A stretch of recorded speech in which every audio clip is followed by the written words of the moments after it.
at every opportunity. Amen. Absolutely. As you continue to talk and we continue to dialogue together, it makes me think, as far as back in that time period and as of now, I think, overall, what should have been done back then, and even leading up to now, we have the resources, we have the government officials can make things happen. But sometimes in our community, the black and brown community, they don't put forth an effort to make things happen. If you go to other communities, they got community centers, they got things for middle school as well as elementary school to create opportunities. Yes. And I think what's missing in our community, even now, this is 2020. Right. Yes. Right. So right. why we would we want to go backward? We should be progressing. Yes, and I think that was, and if I could just kind of mix in the Black Lives Matter movement with what my book is all about. My book was published in January.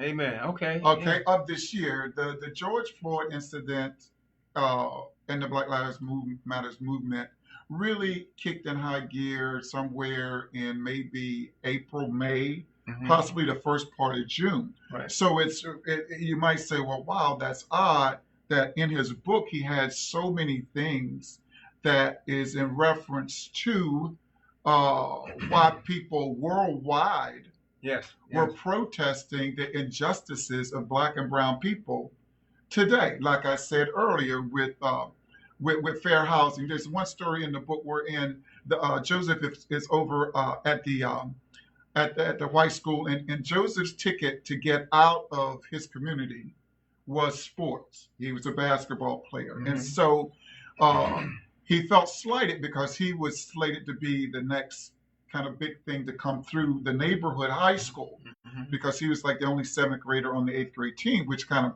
puts you above everyone else.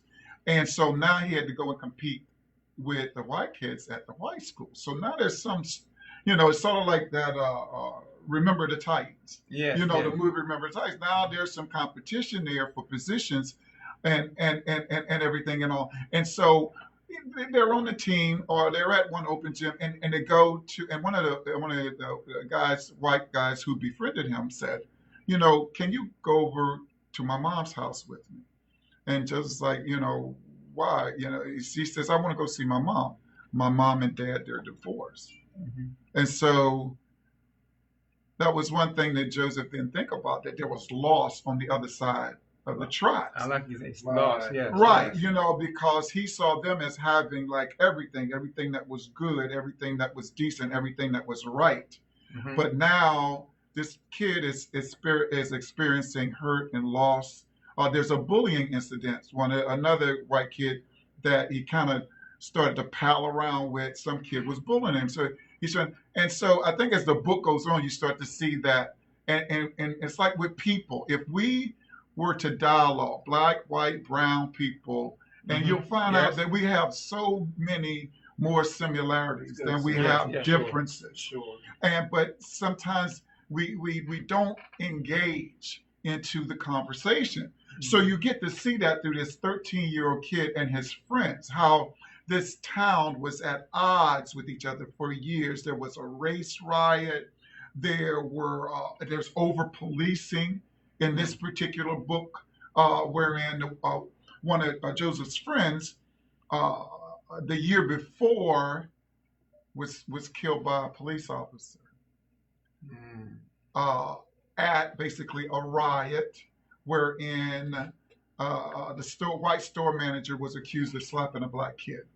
And so there was this huge race riot in the town. And so the sheriffs and all were brought in, and in the melee, one of Joseph's friend's favorite cousins was killed. So now, the year later, the cops are coming across the tracks to help the black kids get through the mob and the melee to get to the school.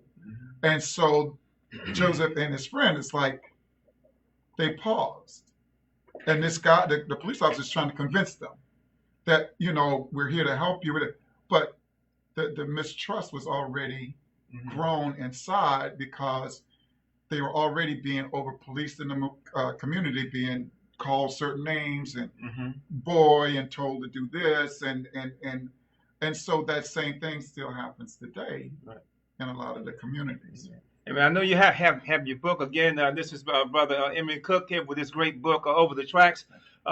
You can give us some inserts from your book, anything you want to share with us that be able to help the community understand, what's going on today, and plus what your book also. Your book came out before the pandemic, or Yes. or during that time, Yes. or during that time Before the shutdown. before the came up shutdown. before the shutdown. Amen. And it was just so.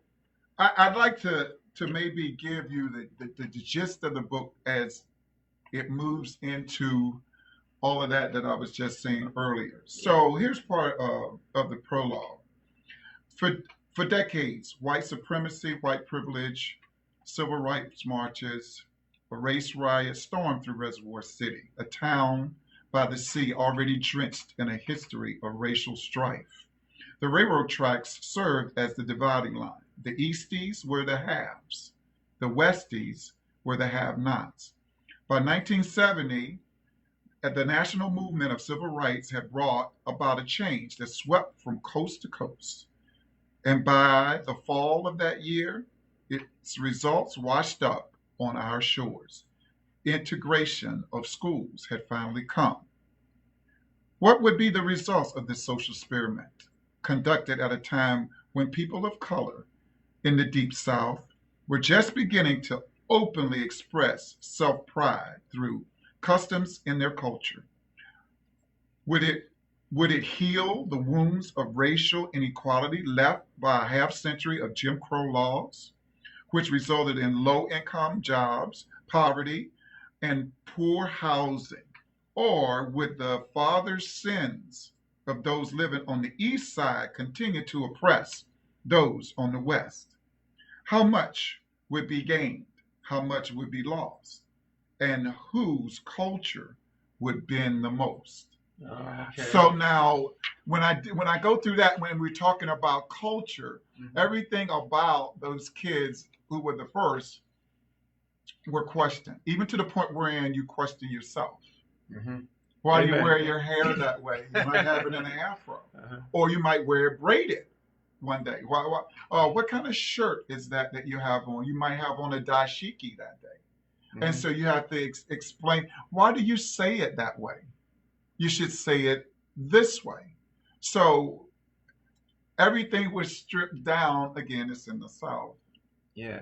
And there's a great scenario in the book wherein the narrator is back and forth, and they're basically saying, if you want to survive on this side of the track, this is how you have to do it. Amen. This is how you have to do it. And so now, again, so all of your pride, all your black pride, say it loud, I'm black and I'm proud, it is being challenged because you actually aren't being allowed to express yourself. Amen. And your culture.